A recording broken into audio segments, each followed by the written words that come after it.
Hello friends and welcome to my YouTube channel Simply Stocks, and today I'm going to talk about Huhtamaki Papers, a stock that could become 3x from here, that could go to around 1,000 over the next 2-3 years. Let's understand about the business and let's understand why I am positive about it. So let's get started. First of all, a disclaimer that this is not a stock recommendation. People taking any position to any share that I talk about should do that with their own due diligence and research. And I'm not in favor or against any company that I talk about. Before I talk about Huhtamaki Papers, here's a small request that kindly support me on Patreon, and once you do that, it will help me grow the channel. It will help you also ask me questions on a daily basis. Once you get the $10 membership, you will have access to my portfolio, a 70 stock watch list in which I give buying ranges and targets etc. from a less than 1 year perspective, very good for traders, and also a number of podcasts that I put up now and then whenever I feel like that I have to put up something for any company or market analysis or sectors. For detailed market or company talk individually, you can directly email me and we can work things out for a one-on-one call.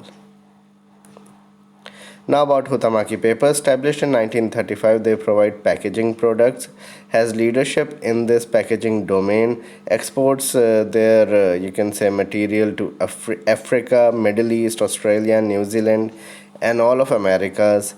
Serves multiple industries like food, beverages, healthcare, etc. So this is more or less a consumer-oriented company, although into paper industry, but they provide packaging materials for all these kind of companies. So say for example a milk product company like an Amul. I don't know whether Amul is a you can say client of Huhtamaki or not. Just to give you an example, so milk packaging requires products, that boxes etc, for having that container of 12 boxes of milk.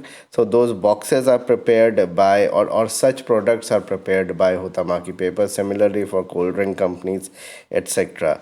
So this is more of a consumer play, which is quite good, and I have followed the company over the last 3-4 years. It has done really well. So I have been following this company for the last 4-5 years, and it has done exceptionally well. The only issue that took place, and I'll describe that in detail later on, that mid cap and small cap sell off took place between 2018 January till probably recently. So over the last 3 years, the company has done virtually nothing, and that is where valuations are looking very attractive at the moment. So if you look at the numbers, Q2 FY21 versus last year, so the sales grew by around 6.5%. There was a good profit growth of around you can say 15%, which is quite good considering the kind of environment that we are in. So courier services, you can say export of goods and services are, at least goods are not that easy, with consignments stopping of electronic manufacturing, pharmaceutical companies etc. So there's a you can say stop go kind of an environment, stop start kind of an environment in that regard, but yet the company has come up with decent results for the September quarter. High promoter holding, only 21% free float is there, around 60-65% promoter holding is there. Interest cost has reduced substantially over the years, and that helps a company stave through difficult circumstances like we have had over the last 6-8 months, and that is where the company is extremely robust in a sense. Dividend payout is pretty good. Return on equity of 6%, operating profit margin of 11%. They could do better on the ROE front. And that is where opportunity lies for the company to even do well going forward as things open up. So the reasons for the up move that has taken place from the March lows, outstanding results, and results have continuously been good. And I'm not talking of September results, but over the last 2-3 years, results have been good. Although the stock has gone down appreciably, so stock came down by around 40-45% from the peak of 380, went all the way to say something like 220, 230, and right now it is at around 300. So results have been pretty good, robust. It is a completely debt-free company, very less debt, and some of the debt is just because of working capital that is with most of the companies. The growth in this sector is expected over a period of time. So what has been happening is that slowly this is catching up. You can say online selling, so products getting packaged and then sent, plus buying into products such as milk products, not from your neighboring milk wala, but from somebody who is probably, or from a company or brand per se, as I gave you the example.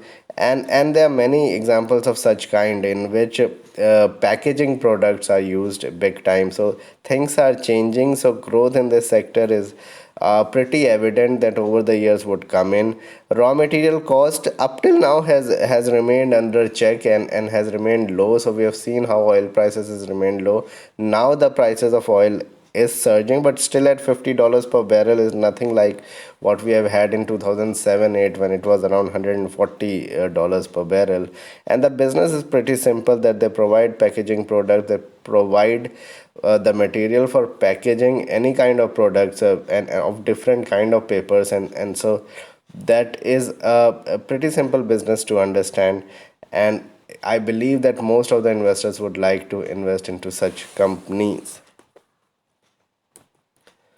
So why I believe it can be 3x at least from here in the next 3 years. So I am banking on the fact that the market cap of the company is around only 2,200 crores. It won't take long for the company to scale up to say 6.5, 7,000 crore, because it is a very penetrative business. It is a business which could really do well once you can say normalization take place, and the economy moves with some sort of attraction. So not at 3.5-4%, but if the economy even grows at 5%, and this online selling game gets bigger, sales and margin expansion would you can say increase. So it is expected to have an impact going forward as things normalize and people start buying products, start buying brands, and this will all open up probably in a year's time. So next 1 year could be where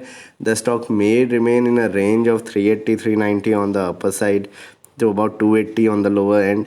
So that's where you need to probably accumulate on declines and on consolidation. But over the next 3 years, by 2023 and early part of 2024, we could see the stock in 4 digit.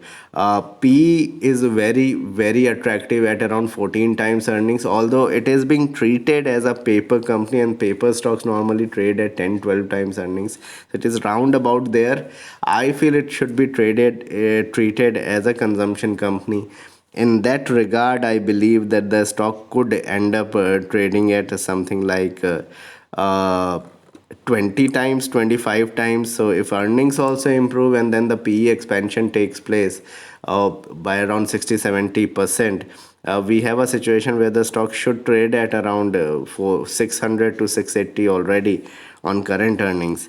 So this is where I believe that things can get really good going forward, because the EPS and the PE is not quite in the range, and that could even increase. So valuations are attractive considering all this, and it has, remember, done nothing. So over the last 3 years the stock has fallen from 375 to 300. So if somebody had bought in December of 2017, the stock was at 375, 360, 370, like that.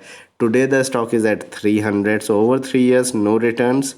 I believe in the next 3 years, 3x return. So what will end up being, you can say in 6 years, you would have made a 3x returns. That's how it is. So no returns. The stock is down 20% from 2017 December, and that you need to understand. And that is why I believe that there is a very good possibility that the stock would be trading at 1,000 rupees with such kind of earnings that is coming for the stock. If you look at the technicals of the stock, then the 50 DMA is around 295 and the 100 DMA is around 280. So I did not write here, but it is around 280, the 100 DMA. And I believe that there's strong support between 280 to 300 levels. Currently the stock is at 307, so there is very strong support at lower levels of 280. So any declines, any 5-10% decline could be a good buying opportunity. The resistance zone is between 345 to 360. The stock, once it takes that out, and it could be a possibility, the way the market is surging, that could take that out. We could see even 480 on the stock. It needs to be seen that how December numbers pan out. If there is some kind of positivity in the numbers, I won't be surprised if the stock takes out 380. Trading at around 14-15 times earnings, which is very reasonably priced. It's not trading at 25-30 times, although it is growing at 20-25%. For somebody who wants to trade into the stock, probably keep a stop loss at around 280. But for someone, I would say that you invest big time and keep a stop loss at 240, 250 buying right now. And even at around 245, 250, you can increase your holding and buy more of the stock rather than having a stop loss. That would be my suggestion. So what needs to be done? In my opinion, invest at current market price, and any declines to something like 250 to 80 if it goes to that range. So as I say that probably there could be some sort of a decline. If you have, then just hold on to it. If you can buy more, buy on declines. It is a very good long-term bet as economies open up, and have a good 5 year horizon. Hopefully in 3.5 years you'll get your price of 1000 and put only 5% of your total holding into the stock. So this was my video on Huhtamaki Papers. Please like and subscribe my channel and hit the bell icon so that you can get my videos straight away when I post it. Thanks a lot for watching, and kindly support me on Patreon. Thank you.